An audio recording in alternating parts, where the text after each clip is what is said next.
Ein letzter Blick, ein letzter Kuss.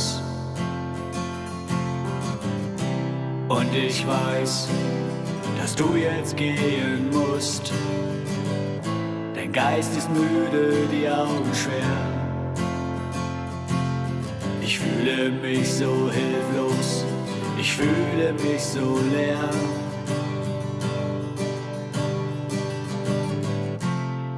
Ich hör die Stimmen im Wind.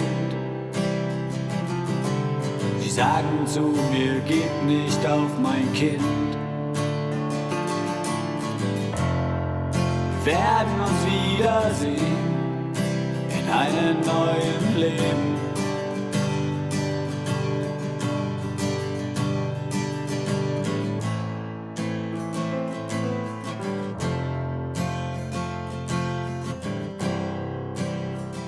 Ми знаходимося на Житомирщині, стоїмо зараз на таких кручах з виглядом на річку Случ. Прямо у мене зараз під ногами на глибині десь 10-15 метрів знаходиться потужна оборонна споруда, відома під назвою Гульська міна, тому що ми у селі Гульськ, Новоград-Волинського району. Це доволі відоме місце, але все ж таки ми тут були поруч, були у Новограді і думали, що ми себе не пробачимо, якщо не відвідуємо це місце і тут не полазимо, не подивимося на одну з найвеличніших фортифікаційних споруд часів Другої світової війни, яка вціліла. На території України це точно найвціліше. Тому що це ділянка укріпрайону Новоград-Волинського, а Новоград-Волинський укріпрайон входив в так звану лінію Сталіна. Лінія Сталіна, якщо хтось не знає, це величезна оборонна споруда, яка простягалася від Карельського перешийку до Чорного моря. Тобто між двома морями весь західний кордон Радянського Союзу був побудований цією лінією Сталіна. Вона почала будуватися десь в 28-му році і закінчилася її фактичне будівництво до кінця 30-х років. Це був унікальний як об'єкт для Радянського Союзу, дуже дорогий, сюди було вкладено мільярди рублів тогочасних радянських, але це був типовий об'єкт для всіх держав Європи. В той час будувалася лінія Маннергейма в Фінляндії, лінія Можино у Франції. Ну і ми зараз теж спробуємо. Ми тут вперше, у нас немає ніяких карт, нічого ми толком не знаємо. Які тут входи, виходи. Ну тому зараз поліземо і давайте з нами поліземо в ці підземелля і глянемо, чим жила сталінська доба і епоха.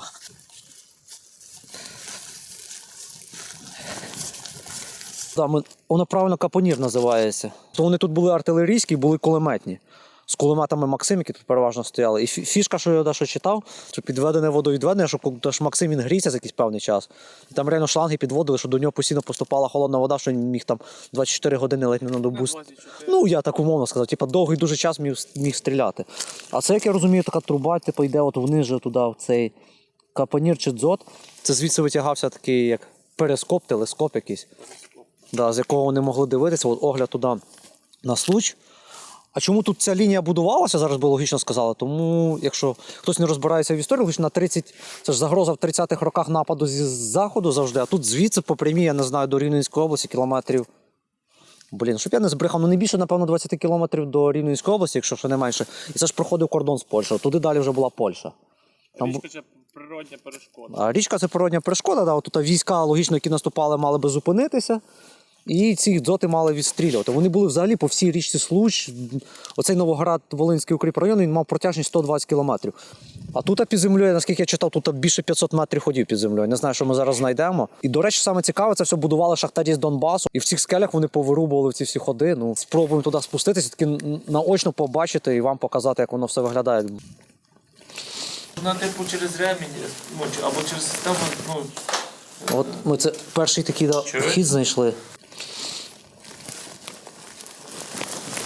Краще там далі ставай на цю арматуру, да.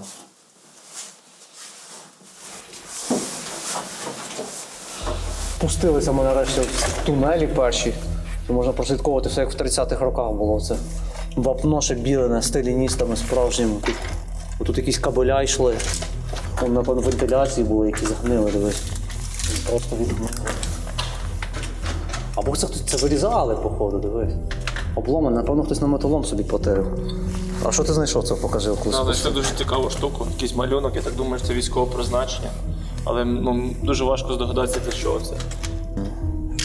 Я навіть не уявляю, що це може означати. Да хизо, да. Пишіть в коментарях, хто що думає. Да, що це означає? Може хтось знає. Якісь військові, старші люди, які в радянській армії служили. Що це за фігня могла бути в радянській армії? Тут сюди йдемо, тут направо-наліво такі кімнати, і ці всі кімнати підписують. Там була якась фільтрова чи інфекційна, що?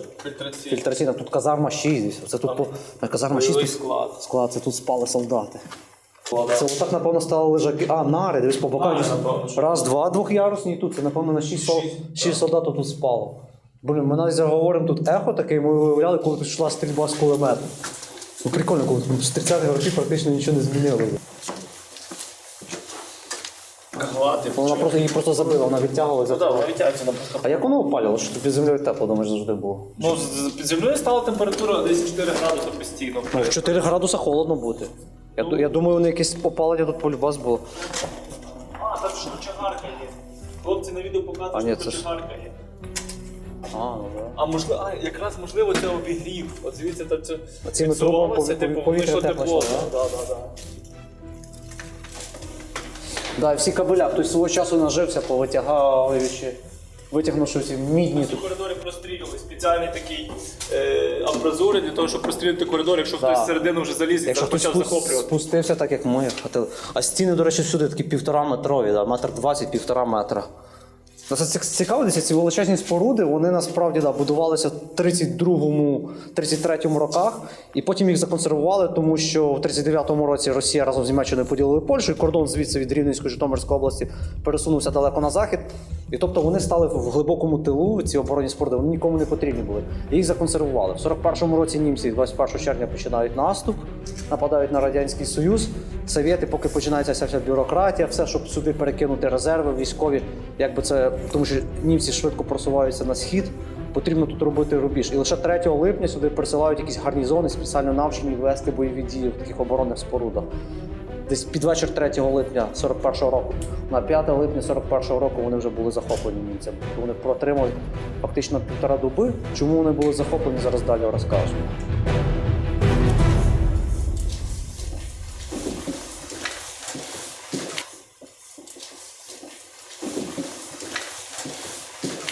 Але я вважаю, що ми щасливчики, одні з тих щасливчиків, котрим поталанило тут побувати.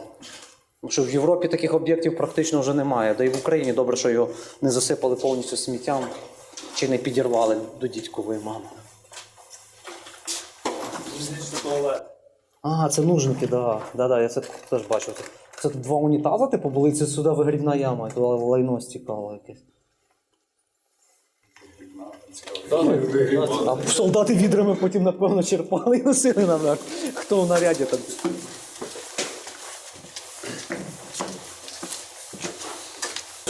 Аусганг, вихід до виходу. Тому що німці, коли 41-му взяли, вони по 43-й їх теж використовували якихось, я не знаю, в яких цілях, але щось вони тут робили. Якісь склади, ще щось. І от ще німецькі надписи з Другої світової позалишалися. Хлопці, сюди теж коридор ще метрів 40.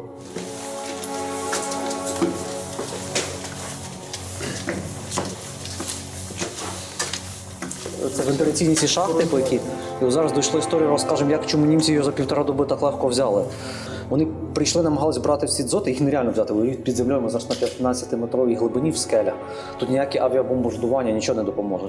Але німці потім дуже легко зробили. От вентиляційні ці штуки, вони виходять десь нагору, і там вони знайшли ці отвори. І вони ніким не охоронялися, що такі профтехінженерії, уявляєте? Вони сюди просто почали заливати бензин, кидати різну вибухівку, гранати. І як видно, це все копоть, оце все горіло. Я розумію, через ці сюди потрапляв бензин, його запалювали і все. І весь гарнізон, який тут простояв півтора доби всього лиш навсього тримаючи оборону, почав здаватися в полон або загинув. І легендарна історія, я не знаю, чи це саме тут, чи в сусідньому, їх тут кілька, типу, не буду стверджувати, але теж це, що тут був підрозділ НКВД-стів, які теж сиділи в цьому бункері, тобто контролювали і своїх воїнів в перші роки війни. Так вони, щоб не здаватися німцям, тому що німці дуже жорстоко поводилися з затятими комуністами, НКВДистами, їм пощади не було. Вони самі себе тут постріляли.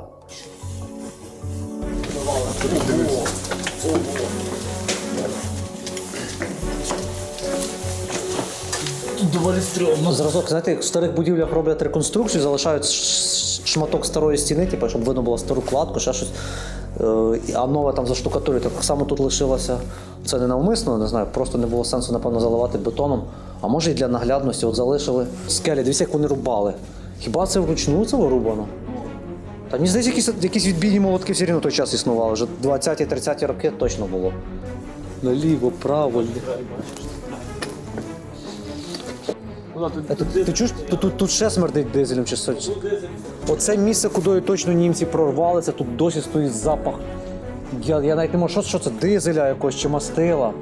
Це якийсь моторний відсік був від вентиляції, тут видно, що тут все вибухало, горіло, як все пошкоджено всі роки. Дивіться, яка тут сила детонації була, що аж поруйнувалися всі бетонні арочні своди. І ось підставки це стояли якісь двигуни. Це швидше всього стояли вентиляційні двигуни, які сюди повітря постачали, чи що за... Та не тільки повітря, електрика, з чого робилася. Це чисто з генераторів, так? Да, автономний, це буде генератор. Ну так. Заліз через цей люк, думав, щось цікаве, а тут просто такий резервуар великий, металевий, в бетоні, тобто, я не знаю, на 5-6 кубів. Як ми здогадуємося, це вода була. Цей люк, от, да, дійсно він закручувався от на такі болти, затягувався тут. І це там зберігалася вода, і тут просто власною вагою тиском вона вниз падала. Хоча ми читали, що тут був колодязь, що вони видобули в скелі колодязь. А це навпаки вверх. Я думав, що колодязь десь внизу буде. Отут НКВДшники десь сиділи точно, комісар. А от дивіться, тіло комісара. Гляньте, з рогами. Проводили розслідування і це очертали. НКВД, дивіться, свастика намальована. То щось на... В тому році. Ось вони кров. Корона. Тут застрілилися. Коник застрілився.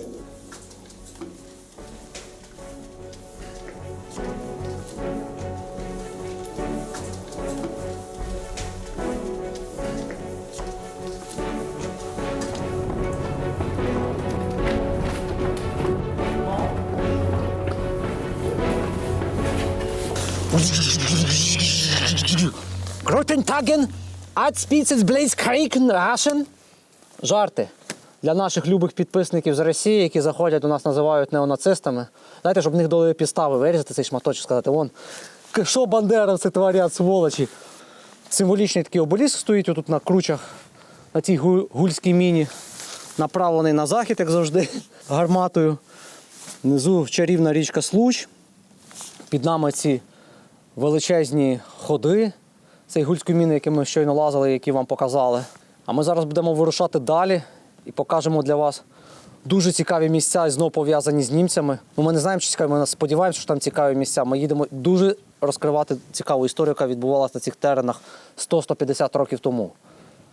І ще дуже хочу подякувати тим людям. Прикольно, це вперше на нашому каналі. Ми прив'язали карточку, зробили Patreon. І за минуле відео люди нам підкинули якісь донаті. І оця подорож, якби не ви, її б не було. Зараз Новий рік, фінансове становище в країні у нас всіх не дуже радісне. Ми зараз там гроші копимо на якісь свята або відвідати рідних та інше. А так нам скинули ось цю енну суму еквівалентну, завдяки якій ми зараз змогли от 4 вибрати сюди на Житомирщину, самі відчути цей кайф, полазити цими хащами. Хоча насправді це ще не хащі, це село Гульськ внизу. Воно виглядає дуже гарним, ошатним.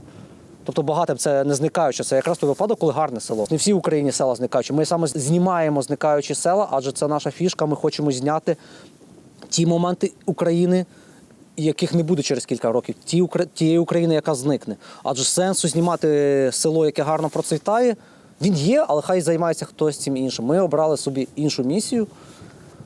Це було нетипово для нас зараз полазити такими об'єктами Другої світової війни, які, по суті, є вцілілими. Хоча тут щось є близьке до хащів. Але це нам дуже цікаво. Ми захоплюємося історією ХХ століття, нас цікавлять події Першої світової, Другої світової. І ми намагаємося теж проходити по місцях, як би то сказати, бойової слави тих чи інших військ. Ми не є прихильниками ніколи радянських військ червоних, не є прихильниками військ Третього Райху. Ми є прихильниками незалежної України, тому більше Української повстанської армії і інших військових формувань, які воювали за незалежність України, здобували її волю. А всіх інших ми розглядаємо як окупантів в тій чи іншій мірі. Тому хлопці по танках і вперед за пригодами. Цей об'єкт будувався по 32-35 роки. Ні, ми це знаємо. А саму назву міна не знаєте, чому міна називається так? Ну, це німці її назвали міною. Німці так, так? Да. Ну, і тут німецькі 2 поселення було. Ну, перед самою війною, десь в 38-му році, їх звідси виселили. В Сибір всіх, так? Да, це починаючи там з поворота на Гульськ, і аж під саму Кікову тут був хутір, німецький хутір Юзефів. Ну, ви знаєте, як у нас. У нас все ламається, трощиться. Ми вже дуже пізно взялися за цю справу. Там було кладовище, німецьке кладовище. І десь на початку 80-х, чи 81-й, чи 82-й, там почали кар'єр, камінь хотіли взривати, кладовище німецьке знищили.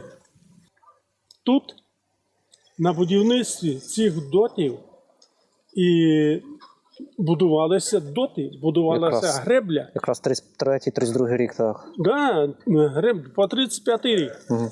І будувався міст залізничний і дорога на Житомир. Так на будівництві були люди із Херсона, Черкас. Тут дуже багато було населення, приймали участь у будівництві. На греблі тут баба жила, сусідка моя просина, вона теж працювала там на греблі. Возили каміння вручну все. Каміння, пісок, все туди завалювали. Казала, люди такі були голодні. Там давали 300 грам хліба, ще якоїсь похльопки і все. А робити то треба було. То, каже, були такі, що падали туди із цими тачками, і все там їх і закидали.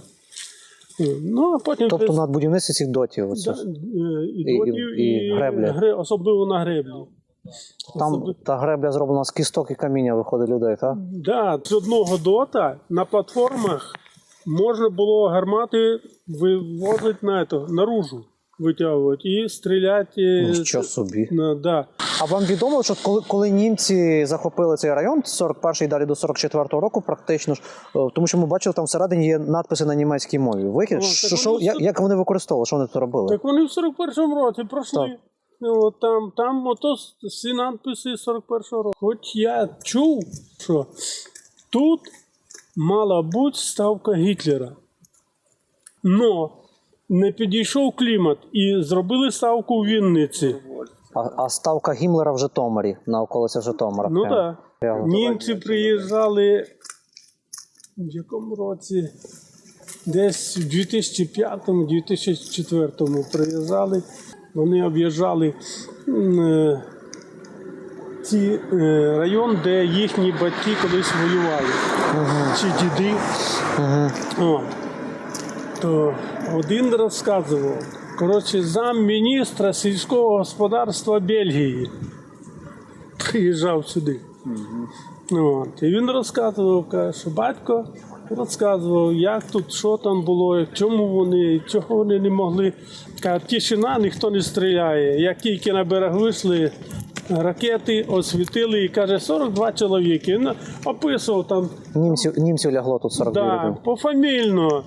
Такий-то майор поранений, обер-лейтенант поранений, той убитий, там убитий. Опалювалось, так? Звісно. Там же опалення було там чугунний. Як вирізали котла, років 6 назад.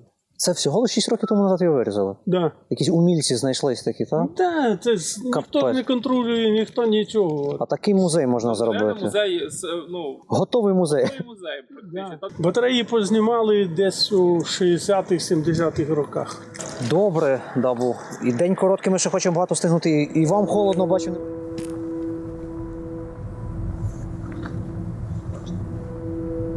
Ми ще в Новоград-Волинському районі шукаємо цікавинки для себе і для вас. Мандруючи автомобілями такими польовими дорогами, ми зараз десь між селами Кропивня і Тупальці їдемо в одне цікаве місце і взагалі нічого не знали, серед поля побачили. Тут річечка Тня тече, така непримітна на перший погляд. І тут щось просто знову якісь ці постапокаліптичні дивні штуки. Для зйомок фільму тут ідеально, там, коли відбувся якийсь апокаліпсис світу, якась обрушилася автострада, така зруйнувалася. Я не знаю, дивіться, який гігантський проект, тут немає ніякої траси, нічого нема. Тут кілометрів 10, напевно, вліво йде траса, це Київ-Чоп від нас проходить. А тут серед полів через цю маленьку річку свого часу почали будувати такий міст. І він недобудований стоїть.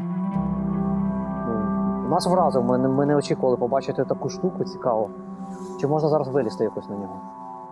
А погода, як самі бачите, клас. Що вчора я був в Києві, стояв такий свинцевий туман і така мряка, що і ми просто тільки виїжджаємо на природу і все. Сама нам природа посміхається і дає фарту, знаєте. Попутного вітру дує нам в парус, щоб все виходило дуже, дуже гарно.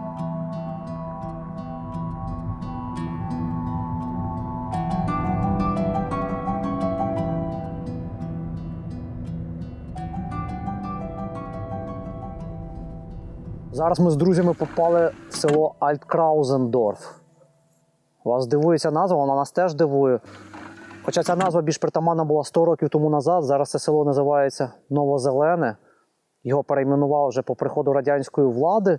І вся гульська міна – це було додаток. А взагалі вся предісторія, чому нас цей регіон зацікавив, чому ми сюди поїхали, за того, що один раз я в інтернеті знайшов інформацію, що на території колишньої Волинської губернії, це сучасна Рівненська, Житомирська і Волинська область, а безпосередньо найбільша концентрація ось тут, в Новоград-Волинському, в Пулинському, Ємільчинському районах, проживала величезна кількість німців. У 861 році російський уряд приймає рішення до залучення іноземних спеціалістів на ці землі, адже Волинська губернія була дуже бідною. Ми всі знаємо про південні колонії, що для мене завжди не було відкриттям, що на півдні України, сучасна Одеська, Миколаївська, Херсонська область, там були сотні німецьких, навіть швейцарських колоній, і вони там з кінця ще 18 століття, після указу Катерини Великої 1793 року, вони почали туди приїжджати. А те, що були німці на Волині, для мене це реально стало величезним відкриттям. Тут вони з'явилися перші німці, теж десь в кінці 18-го, але їх було одиниці. Існує статистика, на 1830 рік на території всієї Волинської губернії було, здається, 2 чи 3 колонії і до 1000 німців. Це взагалі ніщо. В 1861 по 1875 їх вже було тут близько 50-60 тисяч у цих місцях. Тобто вони приїжджали зовсім на пусту землю, от зараз ми пробуємо, тут нічого не було, тут були болота і ліса. І вони тут на пустинних місцях почали засновувати свої колонії. 2, 3, 4, 5 сімей приїжджали, осушували болота, почали обробляти землю, приносили настільки новітні технології і способи обробітку землі, що місцеві довколишні села, українці і місцева влада просто були в шоці. Таким простим фактом є те, що я здивувався, що залізний плуг, залізне рало на цих землях побачили лише в 1860-х роках, коли німці їх сюди перевезли. Так само штучне виведення риби в загатах. І багато-багато. Сірники тут німці почали перші виробляти. Навряд чи ця хата відноситься до німецьких колоністів, але дивіться, вона покинута. І ми зараз заліземо в неї, подивимося. Чимось схожа хата на ті, що ми бачили на Чернігівщині, але при цьому інша, знову ж таки інша. І знову висота. Це хтось скаже просіла. Оця точно не просіла. От висота з моїми 1,74 м, ну тут 1,80 м максимум висота цієї балки. Тобто, якщо ти був людина в 1,90 м, тобі в цій хаті було важко знаходитись. От і ліжко. Що теж свого часу якийсь Ганс не спав на цьому ліжку. Не знаю, мені важко по цих дерев'яних будинках сказати, яких вони років. Мені здається, що німці будували більш якісні, більш такі великі, високі будинки. А це більш наша поліщуцька, волинська така архітектура.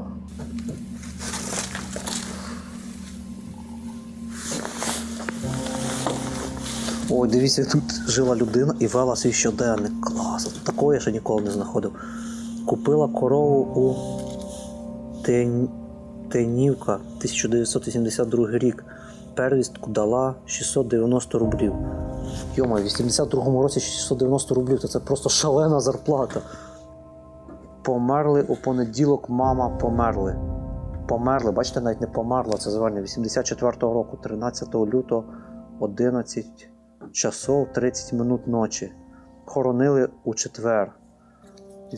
Люди як розмовляли, так і писали. Хоронили у четвер, померли.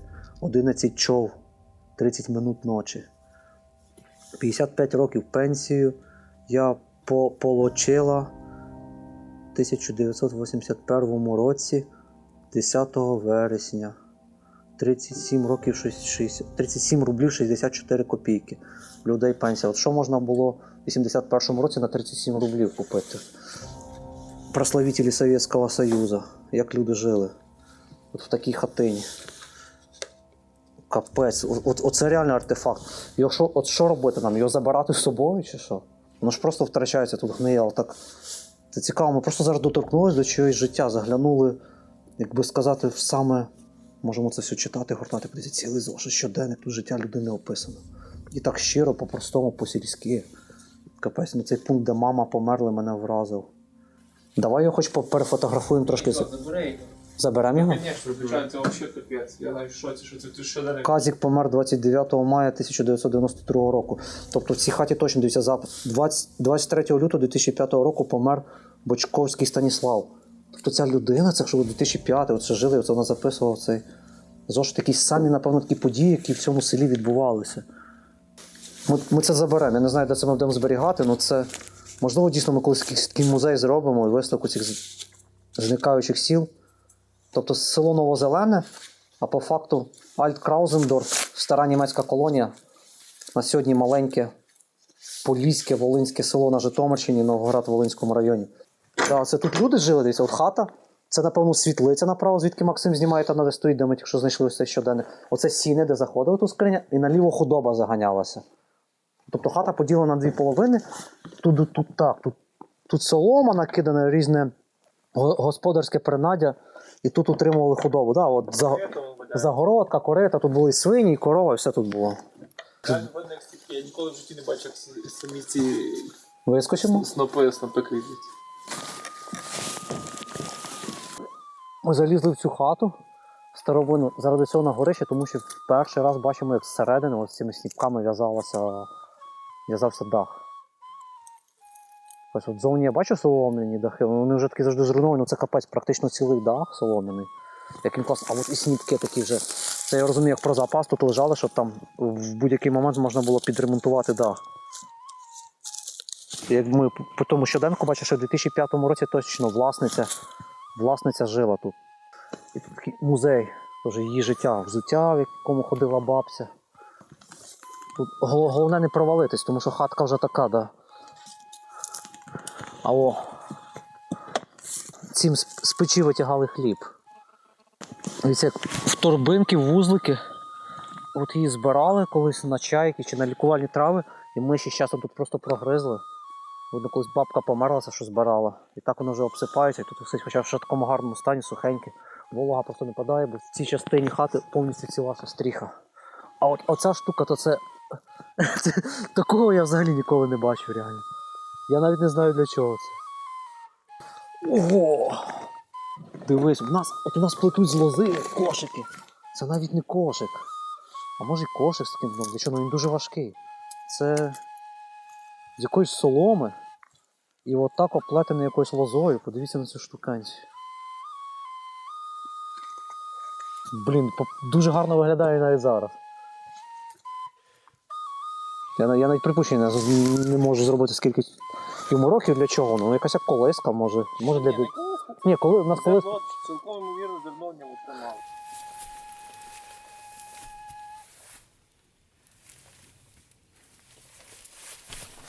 Отут на околицях цього села Новозелене або Альт-Клаузендорф ми знайшли такі відомості, що є старий у лісі покинутий німецький цвинтар кінця 19 століття. Ми вже тут годину лазимо, тут просто все такі корчі. Місцевих там говоримо, то там в лісі 200 метрів, таких типу хрестики мають бути кам'яні. Вже просто сутеніє, і ми знайшли всього лиш на все отут одну єдину кам'яну плиту. Тут Антонія, да, Антонія. Є таке німецьке ім'я. Вольтер, дуже чітко проглядається Вольтер. Ото так Гер, як народження буде? 1890 рік. Борн народження. Або навіть 8. Ні, 1890 рік народження. Геборен. Геборн 1890. Гестербен. Гестербен 1906 рік. І ми всього лиш навсього в цих корчах знайшли один єдиний цей пам'ятник. На жаль, дуже сутеніє, сонце сідає на обрії. Оце мінуси короткого зимового дня. Зараз 3:30 і все. Зараз ще півгодини, тут повна ніч, ми серед цих лісів. І нам от місцевий сказав, що в цих корчах є десь цвинтар такий невеличкий, там з 20-10 пам'ятників кам'яних. Ось такий з німецькими надписами. Ну ми просто не можемо знайти. Ніч настає, нам потрібно шукати місце для ночівлі. Добре, що хоч один знайшли.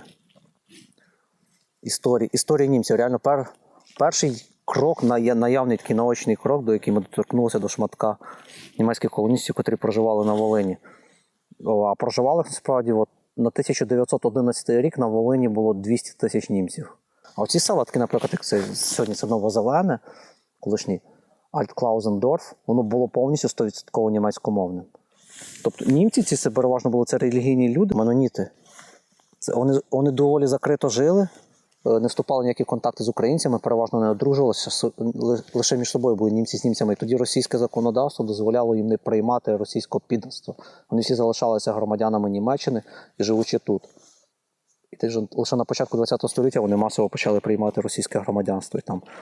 Яка доля далі спіткала німців, як вони зникли з цих земель, я думаю, ми розкажемо далі вам по ходу нашої подорожі цією місцевістю і в подальших наших намаганнях знайти якісь сліди, які залишились тут від німців. А насправді слідів дуже мало, тому що ці сліди ретельно стиралися невіглаством, я не знаю, напевно, якоюсь релігійною ворожнечою, тому що наші люди ніколи не розуміли протестантів, якби. От приклад, кому тут православний цвинтар, з боку це німецький занедбаний, сюди виносять сміття, скидають.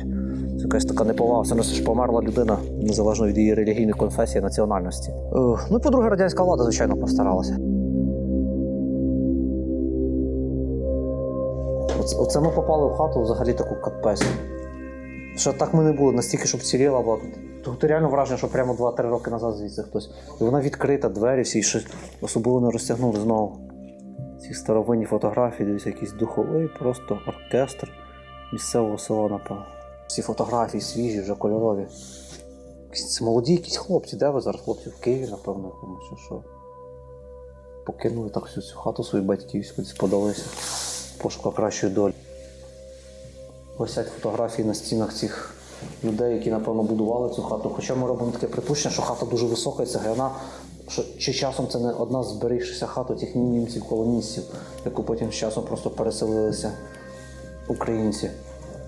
Тому що радянська влада потім після Другої світової війни сюди в німецькі колонії заселяла наших людей, українців.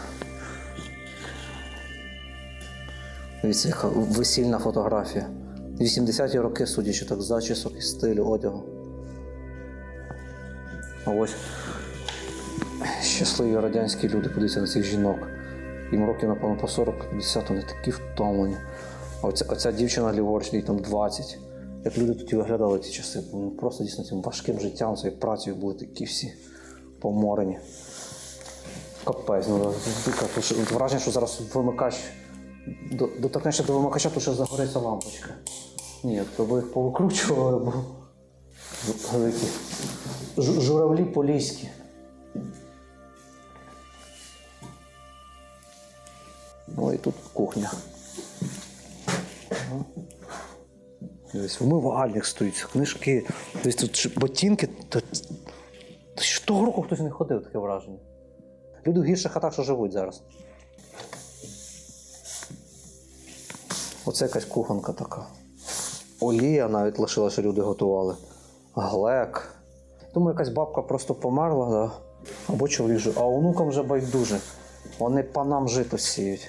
О, символічно на Житомирщині Житомирська. Житомирський стандарт, класичний. Грівуня. Біда слов'янських народів, що вони всю свою тугу, якщо щось в житті не вдається, вони топлять в горілці. Ця хата, яку ми тільки що заходили, дивіться, як вона зовні виглядає. Цегляна, потужна ціла хата. Але я пригадую Одещину, там Великодолинське, Мала Долина. І там далі, де Біляївський, Овідіопольський район, там багато є німецьких колоній. От там є схожа архітектура дуже на цю. Це не притаманна поліська. От інші хати, вони тут зовсім по-іншому виглядають. А це от така схожа на ті південні. Може вони надихнулись німцями, а може бути, що це ще від німців лишилось якихось 900-х років. Ich denke gern an unsere Zeit. Mit dir an meiner Seite war ich nie allein. Du gabst mir Mut, du gabst mir Kraft. Nach dieser schweren Zeit hast du es nun geschafft.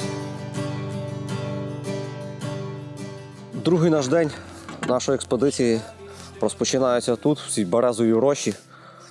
Експедиції по пошуках слідів німців в колишній Волинській губернії на сьогоднішній Житомирщині. Це не типова для нас загалом експедиція, ми завжди мандруємо пішо, там, беремо маршрут на 50-60 кілометрів, за 2 дні його долаємо. Це зараз для нас новий формат, ми приїжджаємо машиною від точки до точки, в пошуках цих слідів, адже колишні німецькі колонії розкинуті на великій території.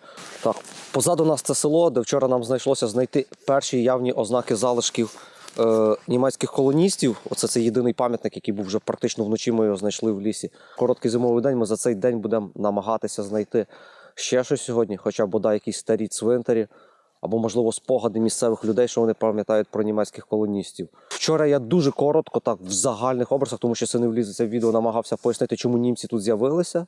І для багатьох вас виникне питання, куди ж вони пропали, якщо на 1911 рік тут проживало 200 тисяч німецького населення, а безпосередньо на цій території, де ми зараз, це сьогоднішній Новоград-Волинський район, колись Новоград-Волинський повіт Волинської губернії.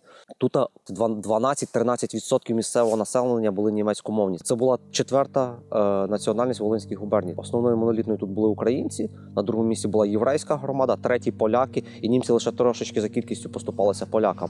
І варто зауважити, зараз дуже часто можна в Житомирській області зустріти російську мову. Вам, наприклад, на 911 рік на всю Волинську губернію, якій було більше 2 мільйонів населення, росіян всього лише було 20 тисяч. Тож 11-й рік, 14-й рік їх тут проживає 200 тисяч. 14-й рік, всім відомо, починається Перша світова війна. З основними супротивниками стоять Російська імперія, Австро-Угорщина та Німеччина. Ну, тут, і, звичайно, починається конфлікт інтересів, і німці, етнічні ці німці, які проживають на цій території, стають заручниками такої неприємної ситуації. Вони живуть в Російській імперії, а російський уряд, російські чиновники, російські війська і спецслужби, звичайно, починають їх запідозрювати в співпраці з німцями. І німці починають зазнавати переслідувань перших. Велика частина німців за наказом імператора Миколи II відселяється від прикордонних територій. Інша частина, яких безпосередньо там підозрювали в співпраці, можливо, якомусь шпіонажі на користь Австро-Угорщини чи то Німеччини, їх висилають до Сибіру. Ну, на 17-й рік Росія виходить з Першої світової війни. Прихід більшовиків в перший час сприймають з радістю. Вони думають, до влади приходять соціалісти, робітники, пролетарії. Зараз все буде чітко, ми заживемо нарешті. Але не так то було. Коли приходить радянська влада, перші роки наче все нормально, потім вона починає забороняти релігію. Те, як ми вчора говорили, всі німці, які тут були на цих територіях, це були глибоко віруючі люди. Вони знову починають зазнавати утисків. Ще варто зауважити тут такий момент. 20-й рік, це 18-20-й рік, це радянсько-польська війна.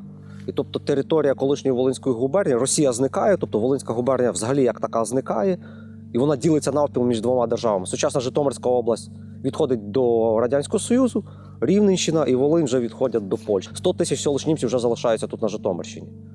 Потім, звичайно, починається колективізація. Для господаря, для людини, яка звикла працювати на своїй землі зранку до вечора, а не надіятися якісь блага, це завжди було погора і дуже важкий період. І саме потім цікавезне, в кінці 20-х, на початку 30-х років Радянський Союз проводив таку політику коронізації народів.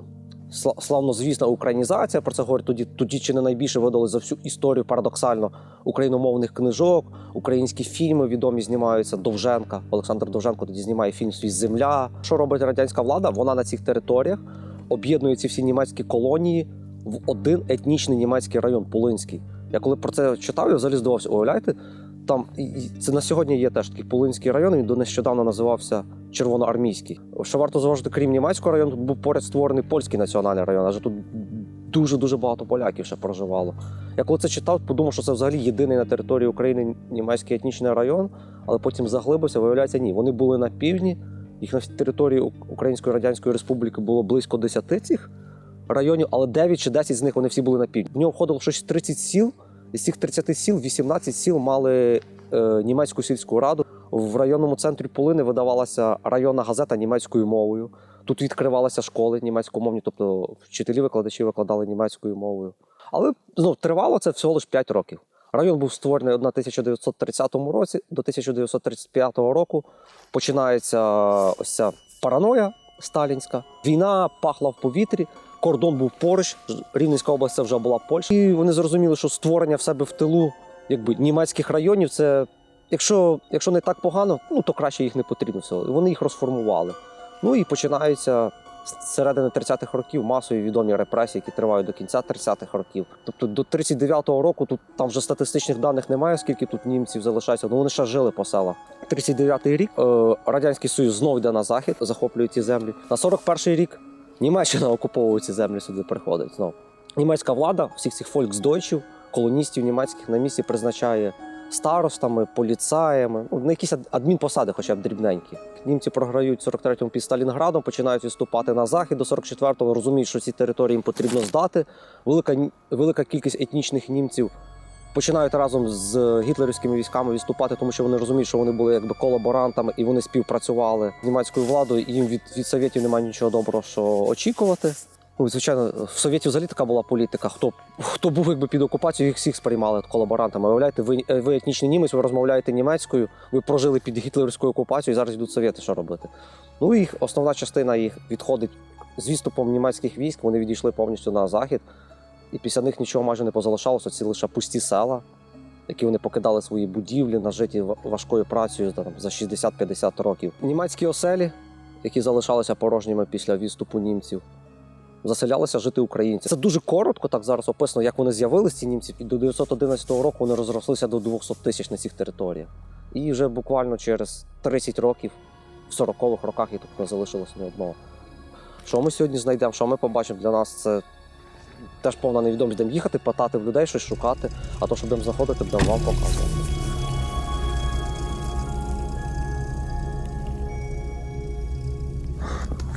Ми зараз їдемо і попри дорогу побачили кладовище, напівстаре, і тут наполовину нового.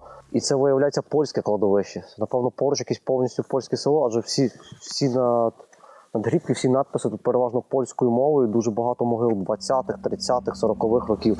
А ось всі могили 32-й, 33-й рік. У мене є припущення, що це не, дивіться, от маленькі, це діти, напевно, поховані. Чи це не діти, які в Голодомор попомирали. І усі хрести стоять з 30-х років. Тут безпосередньо нема табличок, але ось там таблички були. Це 32-й, 33-й рік. Тут як написано? От дивіться, Грабовський Домінік. Помер 33-й рік, але це українською, що написано мовою. Це 21-го року ж взагалі пам'ятник. Бачите, тобто цей цвинтар вже був навіть в 21-му році, тут вже ховали людей. Класичний польський. Цікаво, але йдемо далі, шукаємо такі, тому що ці нашої експедиції німецькі колонії. Хоча тут варто робити експедицію по польських селах, теж цікавий слід в історії України.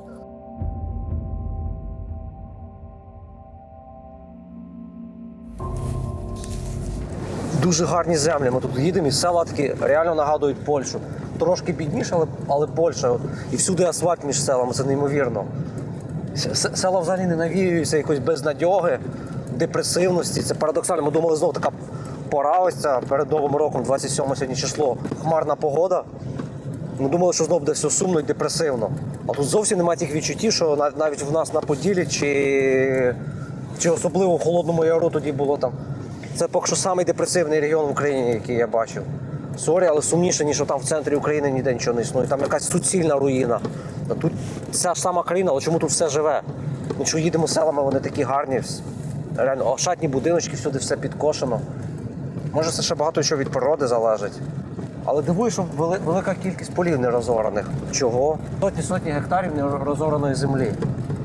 Це дуже дивно, що вона пустує. Може за те, що мало родючі ґрунти і тут якби агрохолдинги не зацікавлені стільки в цій землі, як тією ж землею там на Черкащині чи Кіровоградщині.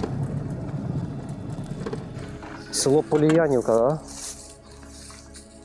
Це вже, не знаю, десь на межі Новоград-Волинського і Мільчинського району. Село взагалі дуже живе і гарне. Тут і нема таких, якихось сіл депресивно щось закинути. Гарні, ошатні будинки, як видно довкола. Але все, що пов'язано з державою, в такому стані. Або наше це припущення, це старий просто клуб. Тому там є новий, напевно, клуб. Це звідси кіно крутили, цей кінотеатр був. Ну да. Да, це хтось грав. Та-та-та-та-та-та.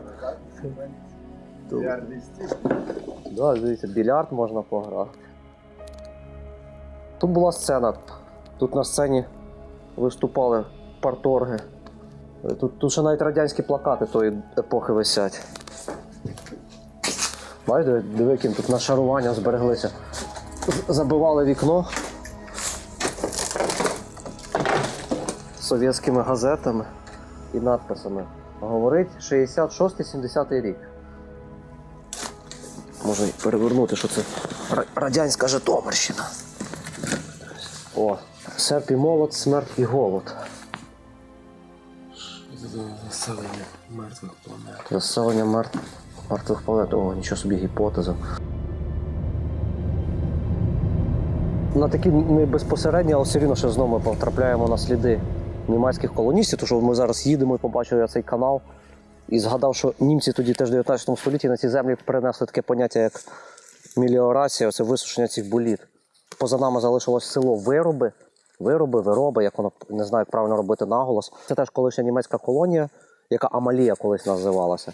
Попереду перед нами далі сучасне село Ганопіль, і знову ж таки стара німецька колонія, яка по-німецьки називалася Анопіль. Тобто ми зараз між двома колоніями Амалія і Анопіль. Сучасні Вироби і Ганопіль. Ну і, як говорить Майкл Щур, у всьому винні бобри. Подивіться, явна ознака діяльності бобрів поліських. Їх тут всюди повно, як вони все вижерли. Просто бовтаються в цих каналах. Я не знаю, навряд чи це вже канали, які копали німці. Хоча, може по цьому місцю десь вони копали, потім просто радянська влада підтримала ці канали, прочищала. Вже по набитому шляху, якби по траєкторії. Думаю, може десь ця ямка якраз копана руками колись якогось ганса працьовитого. Могила якогось десь тут в лісі, сліду від якої вже не лишилось. А може ми щось зараз і знайдемо, якусь могилку. А де, знаєте, де цвинтар, так? Я цвинтар, там пам'ятники тільки розбиті, ще пам'ятники.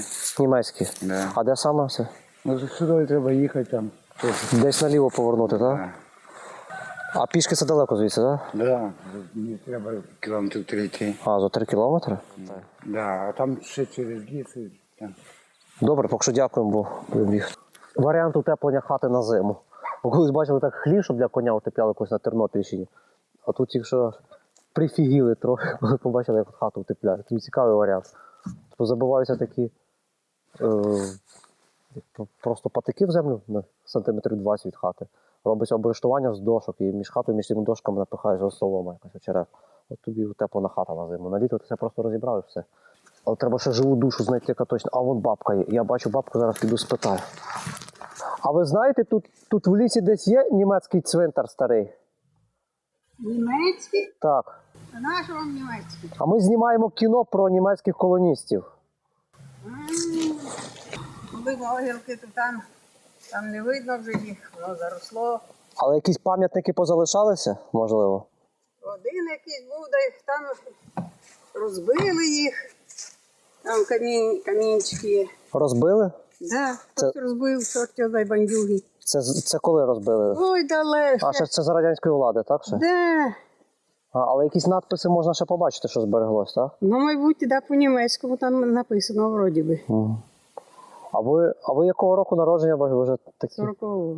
40-го. Ну ви ще, напевно, а ви, може, ще й дитину пам'ятаєте тут німці? Вже ні навряд чи. Від батьків. Це ж німецька колонія колись була. Колись німецька була, то повмирали ті люди, що тут жили. Вже нікого. А ви вже всі українці чи поляки сюди позаселялись, так? Да. А ви українка чи ви полячка? Бо тут багато Полячка. Ви полячка, так? Ви католики, так? Ой, наше село німці спалили.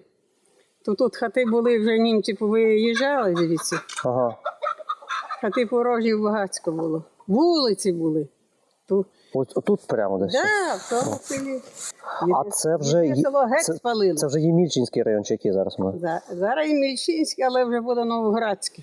Ви їдьте сюди, ось зараз будете повертати через ліс дорога, так? Так. І тією дорогою їдьте, проїдете трошки, проїдете туди, там дорога є. Для дороги ті могилки, такі. Ага.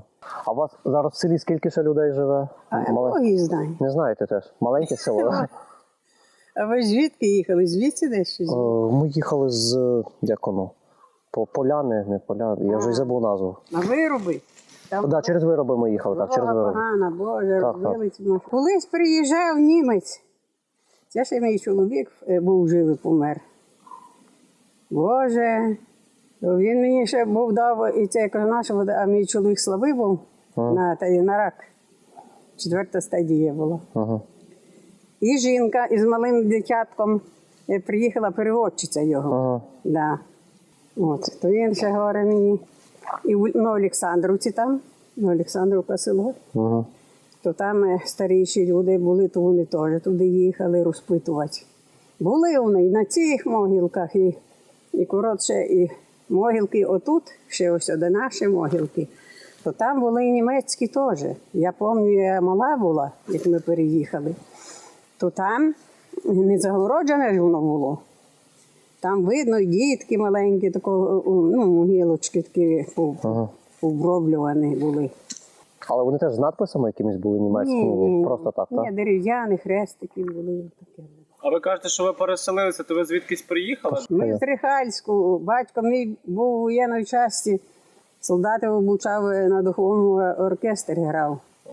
То куди батька забрала на війну. Да? Так. Да й таке. А вже люди сюди, вже хати були порані, сюди люди вже їхали, багатько, із усіх сіл, і областей. Так ви все життя тут прожили, так, в цьому селі? 44-го року. А і велике село було? Велике. Бо отам ще, отуди був колгосп. Так. Отуди о. То Елізавет поле було, це поле. А то 1040 там. Єлизавет Поль теж якась німецька назва, теж колонія, так? Елізавет поле. Ну, напевно. колонія ж була до війни. Так. Культури старенькі, бабушка тут довго, вона жила ще до війни, то вона розказувала. І там туди хатницька тако були. Ми кору вигонили пасти, то тако. Зараз воно то вже заросляне все. То там тако, де садки навіть були, де хати людські були. І як вам колись жилося за радянської влади, добре? Чи тяжко? Трудно жилося. Зараз простіше жити? О, зараз жизнь весела. Зараз жизнь сказка. А їбо сказка. Я прожила 80 років, я такої житті не бачила, як це життя. Що це за життя, а? Що це за президент, ви мені розкажіть? Може, ви краще розумієте? Я вже стара, то може не розумію. Ви правильно кажете, весело, сказка. Боже милий, де вони його взяли? Хай знову відправляють туди, де був. Але як? Бо ми знімаємо кіно, люди деколи говорять, кажуть, що за Радянського Союзу було То простіше, це ж в мене є у кіно. ще? попадати в кіно трохи. Ідіть! Мені вже скоро вмирати. Ой, Боже милий, Боже коханий, ви що? Ви мене не знімайте, бо я скоро вмру. Лишитись в історії навічно. Боже Подивляться. милий, Скажете, щоб подивилися. Боже милий. А ви саменькі живете, да? Чи з дітьми? На син наїжджає, в мене син в Житомирі. Один умер, бідненький, старший умер. Розкажете, може ваш син колись і побачив фільм про вас, бо він де в інтернеті, де він розкаже вам. Як вас звати взагалі, бо ви навіть не запитали? Міля. Міля, так. Емілія. Ємілія, так? Да. По-польськи. А прізвище якесь польське у вас, напевно, так? Ну, моє прізвище було Борецька. Борецьке, чисто Да, польське. чоловіку, батько був Добрий день. німець був, Німець? так? Янке фамілія. А, то у ваших дітей вже теж є німецьке коріння виходить У якраз? Янки вже пішли, да. Це прізвище Янке було в нього. Мгм. Янки. Люда, будемо у фільмі. Ой, Господи Боже. Баба вас фотографірує? Ну дивися, з палкою баба ось вийшла, курей вигнала. Телевидение хочуть, да? А? Телевидение? Трошки, так. Ну, я думаю, що вони ці хлопці хочуть. А вони хочуть на могилки сюди добрати оці води. Це все є. Так, так. А дивіться, тетя Міля, а ну Сандруці, це ж Бетки, це ж теж німець. Ну і да, Айзнер, Бетки, це ж фамілія німецький, є там, теж да. коріння. Ну. Тобто зараз ще є люди з німецькими прізвищами позалишались в селах. Вони вже німецькою мовою навряд чи хтось там знає, що вони. Ні, мабуть, хто ж його знає. Вони вже всі україномовні, так? Да, да. Але ви кажете, ви полька, але ви теж тільки українською говорите з народження. Боже, я молюся Богу і по-українському в мене є, і по якому. Але ви знали польську мову коли? Хто ж її знав? Не знали. Ні. А батьки ваші? Ну, мама моя то знала, да. Моя мати помолиться по-польськи, по ксьоншкам. Ось у мама не Так. по-польському теж, Порік вона неї не розуміє. польський. Баба полячка була, і вона полячка. У вас тут переважно всі села, або німецькі, або польські, як українців, якби таких етнічних тут і мало, так? Ні, вона бачите. Ні, тут мішані війни- люди з усього світу. Це цікаво дуже. Приїжджалися сюди. Приїжджали з усього світу люди, да? Де ми ховаємо, да? Там же ж теж німецька, багатько було такої дітки, я знаю. Тако, виходить, за наші могилки, тако туди в ліс. Туди, німецькі да, туди, казали, тако що далі, да, да. Ці є загороджені, а то вже, це ж так тоді Забродський як був. І головою у сільської раді, да? То він же ж закомандував, що, значить, Бийте Кулківку, щоб німці були в стороні. Ну, тут це, а там не люди. Тут такі самі ж люди поховані. Ну скажіть. Тоді було ж така тоді. Ну. Партія. Пропаганда, все німецьке. Все проти німецького Союзу було, так? Презиралося. Навіть в тому селі люди не ховались тут людей умерших. Возили, так. Возили. Бендерівські могилки не ходили. Везли в Обрізьку цю болярку, в Кіянку везли, не ховали. Да. А тоді вже це було... Тобто чому село називали Бандерівське це? Не Що? село, просто туди на могилки, що там німецькі там поховані були. Ага. І вже вважали чогось. Я знаю, скільки я ще пам'ятаю, то щось на їх Бендерівські казали, не знаю чого. Але у вас тут УПА Бандерівці теж були А Боги в цих знає. місцях. Ви це не знаєте, не чули, так? Добре, і дуже дякую вам. Дякуємо і вам. Хай Бог дає здоров'я.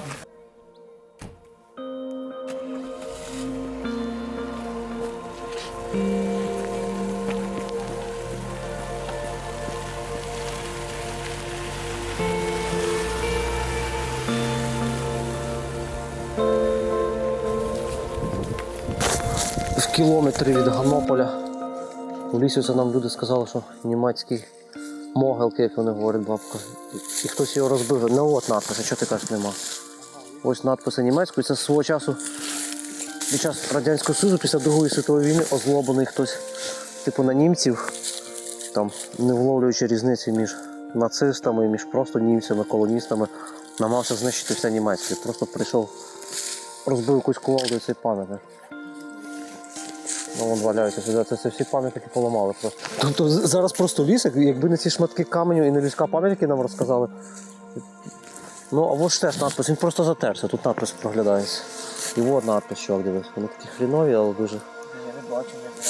І от літери, дивись, от німецькі, бачите ці? Дивіться, взагалі металевий штир. Ну, на цьому металевому штирі, щоб був якийсь ангел, чи хрест маленький. Його просто дуже легко десь відламали. Він щось десь тут і валяється під цим насипом листя. Ну, я не думаю, що один тільки був пам'ятник. Хоча, може, хтось багатий, а бідніші робили просто дерев'яні хрести, і дерев'яні хрести погнивали. Хочеш бути похований в такому лісі? Ну, типу, да.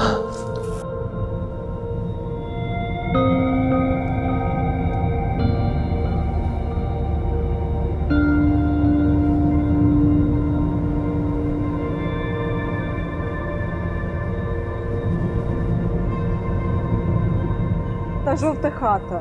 Це в нього батько був німець, Айзнер Ельмар. Да. А ваше прізвище як? Бетки. Бетке. Да. Щось тут теж німецьке. Ну, у вас коріння немає німецького, це по чоловіку, це ваш Це чоловік. по чоловіку, да, це в чоловіка дід був німець. Це. А ви вже українка чи полька, так? Українка. Українка, так. А ми вас шукаємо, ми думали, ви за хату пішли. У вас прізвище Бетке, так?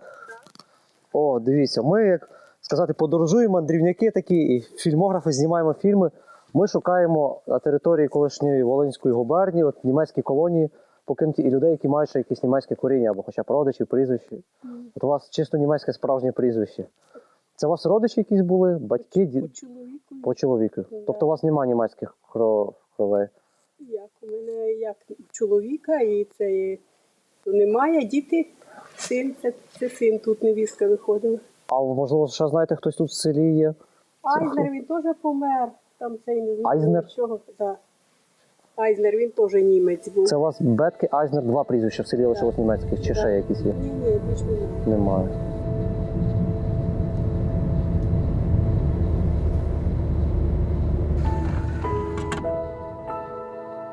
От ми зараз попали в будівлю, власне, з якої почалася ця подорож. Я випадково і побачив на Google Maps. Це лютеранська кірха 1906, здається, року побудови, тобто з початку ХХ століття.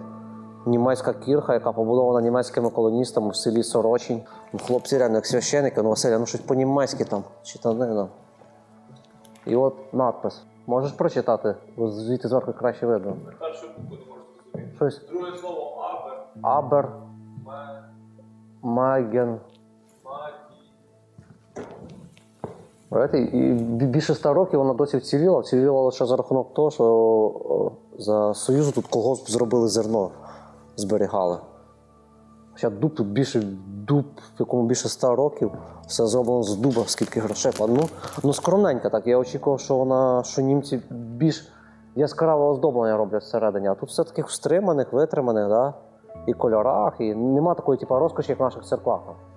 І це просто фантастика, що якомусь ще придурку тут не дійшло в голову розпалити вогнище. Я думаю, якщо це держава не візьме під охорону, чи якась місцева влада хоча б, то це точно хтось знайдеться, хто це спалить. І круто, що нам вже поталанило побувати в такій споруді. Це Ємільчинський район, село Сорочинь. Напевно, одна з найвизначніших історичних пам'яток у Ємільчинському районі. І варто, я б думав, на неї було б звернути увагу, взяти дійсно її під якусь охорону. Єдиний шанс її зберегти, бо держава, я думаю, очікувати не варто цього. Єдиний шанс її зберегти – це звернутися до баптистських громад Сполучених Штатів, я думаю. Або до німців цих самих. Це люди, які мають гроші, в принципі. Так, я думаю, німці от... Вони на це звернути увагу. Раптом хтось нас буде дивитися з якихось етнічних німців, там маєте виходи на німців, зверніться. Думаю, німця там скинутись по 100 євро, це... Я не думаю, її потрібно ідеально відновлювати. Її просто потрібно якби законсервувати, щоб вона далі не руйнувалась, підладнати дах і просто найняти в селі якусь тут дядьку Миколу, якому платити 5 тисяч гривень в місяць, щоб він сторожив. Да, можна взагалі, ідея зробити музей колоній, в Житомирській області німецьких колоній. Обвішати туди різними фотографіями. Я думаю, німці капець були. Сюди кожен німець, який прийшов, це недалеко, в принципі, від траси, яка йде от Київ-Чоп з Рівного, далі на Житомир і на Київ. Тут багато німців цими місцями їздять, і відмітити в Google Maps і всюди на всіх путівниках туристичних. І тут від німців не буде відбою. Потім тут можна зробити кемпінгове містечко, і тут зупинялись німці. І от вам інвестиційний такий бізнес-план для села. Колись дивився на Ютубі спогади одної німки, якби спогади, це вже правнучка якась, нащадок тих, хто колоністи сюди приїжджали. Вона приїжджала сюди теж на Житомирщину, шукала сліди своїх там предків і розповідала спогади своєї бабці про те, бабці чи прабабці, коли вони вперше в 19 столітті сюди приїжджали на ці голі місця. Це реально просто голі поля, місця були все в болотах, в лісах. Вони жили перші там місяці чи півроку в всяких землянках, взагалі дуже бідно.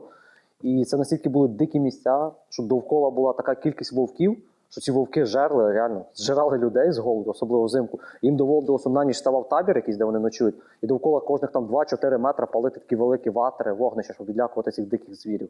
Настільки ці дикі края були в 19 столітті. Певно, наше відео є заклик поширювати це відео, щоб німці це побачили в якихось німецьких громадах десь. Серед баптистів німецьких, от, менонітів. Ну це не менонітська церква, це лютеранська якраз, лютеранська кірха.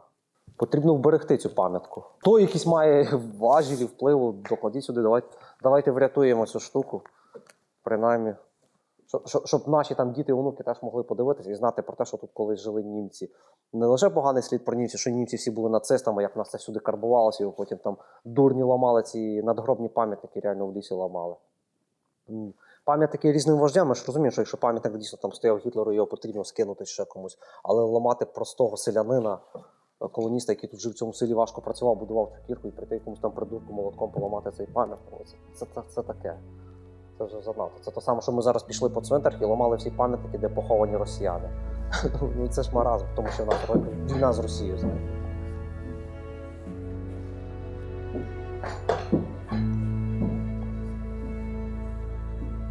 Напевно, це Вівтаро там стояв з цими надписами, якісь там статуетки. Я не знаю просто, як це в лютеранській. Стояв трохи. А, то це там пастор стояв? Тут прочани, а звідси хтось співав чи що? Але щось дуже багато місця, де співу. Хоча в той час мого тут органу не було нічого, бо це типу сільська, якби така на довколишній села ця кірха. А саме цікаве, ви розумієте, що яке сьогодні число? 27? Це, по суті, сьогодні третій день католицького Різдва. І рівно 110 років тому назад, в цей день, що я думаю, третій день, на 2 дні ми стали. Якби ми тут були позавчора, 25 числа, я уявляю, 110 років тому назад тут було вельми людно, тут стояли сотні людей, якщо не тисячі, і всі німецькою розмовляли. Тобто якийсь тут маленький такий Аугсбург серед Волині.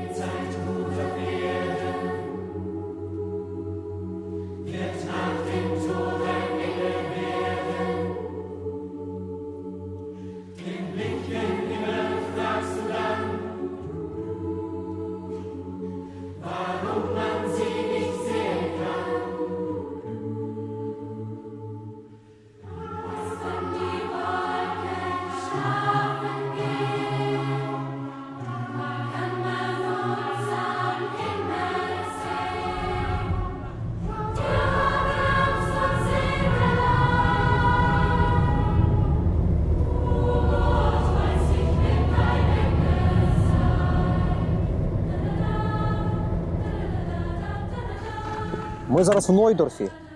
В Нойдорфі не в Німеччині, а в Нойдорфі в Пулинському районі. Сучасне це село Заздрівка. Колишня німецька колонія знову ж таки. І окраса, напевно, нашого туру. Оця вціліла лютеранська кірха. На сьогодні це дім молитви. Як я розумію, це протестанти, баптисти довколишніх сіл, районів, напевно, сюди з'їжджаються на недільну службу. І тут одразу ми заїжджали щойно в це село, де офіційно на 2001 рік 79 чоловік оселення. Ми відмітили цю німецьку педантичність. Тут так довкола всі села гарно виглядають. Ну це село взагалі щось нереальне. Яка якість? Дивіться, як все зроблено? Смаком, красиво і чітко. Пострижена трава і навіть просто складені ці дрова.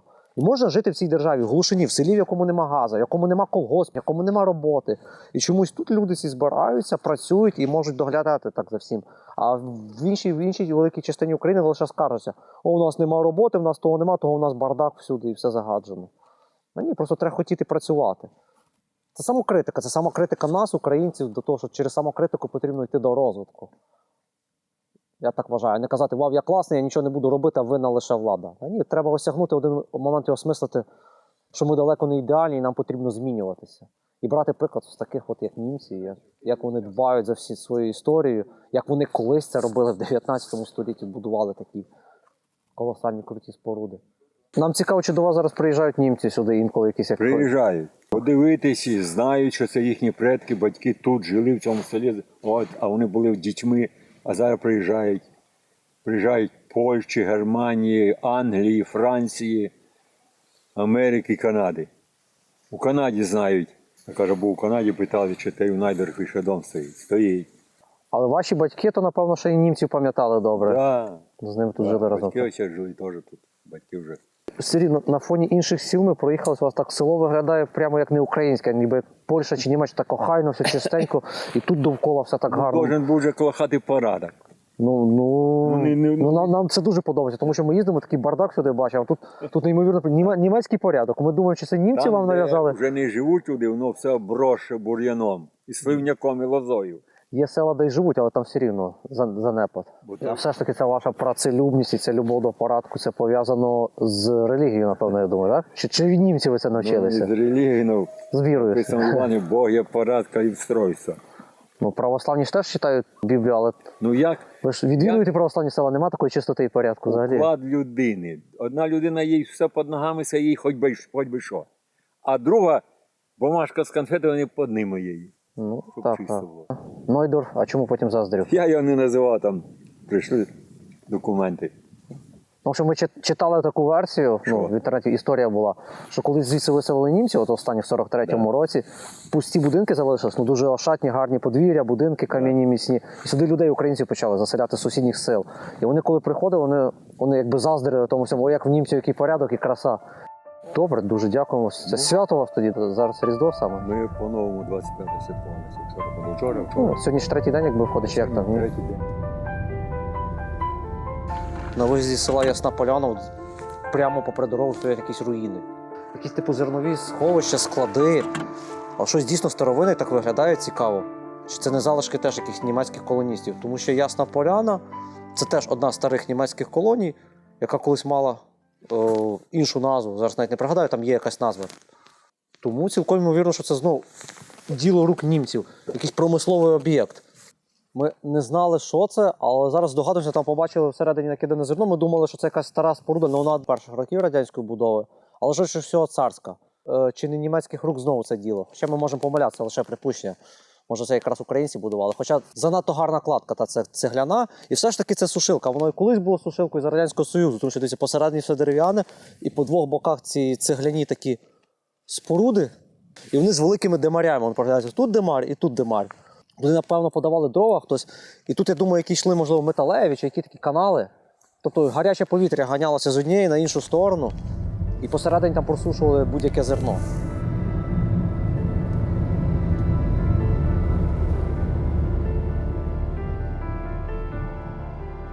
Ось ми стоїмо зараз на околицях районного центру Пулини, які свого часу були такою столицею, центром Пулинського німецького району, етнічно в 30-35 роках. Попереду перед нами заходить сонце, закінчиться другий день нашої подорожі. По суті, тут далі немає що робити, адже стане темно і наші зйомки стануть неможливими. Звичайно, тут ще знімати, досліджувати цю німецьку тему, напевно, потрібно витратити цілі місяці. Якщо не роки на це, ми за ці 2 дня так постаралися хоч трішки підняти за занавіску цієї маловідомої сторінки української історії і німецької історії, нашої спільної історії, яка відбувалася в цих краях. Побачили дещо. Можливо, не те, що сподівався більше побачити старовинних німецьких цвинтарів. До речі, біля Полин ми стоїмо. Дуже цікавий є факт про Полини, який варто не забути. В них є, звичайно, своя історія, яка варта теж цілу серії приїхати і тут гуляти. Але самим цікавезним фактом, коли я дізнавався щось про це містечко, прочитав, воно, до речі, до нещодавно називалося Червоноармійськ. Дуже оригінально, цікаво, совєти його назвали. Але самим класним є те, що під час Першої світової війни в районі Полин базувалася велика військова база імперських російських військ. І, звичайно, тут проживало багато, як те, що ми говорили, німецьких колоністів. І один такий німецький колоніст, Вальдемар Вольф, почав доповідати німецькій, австро-угорській розвідці про базування військових частин і техніки. І що саме цікаве, це вперше в історії людства, вперше в історії Першої світової війни ця техніка, ця військова частина російська була бомбардована з дирижаблів системи Цепелін.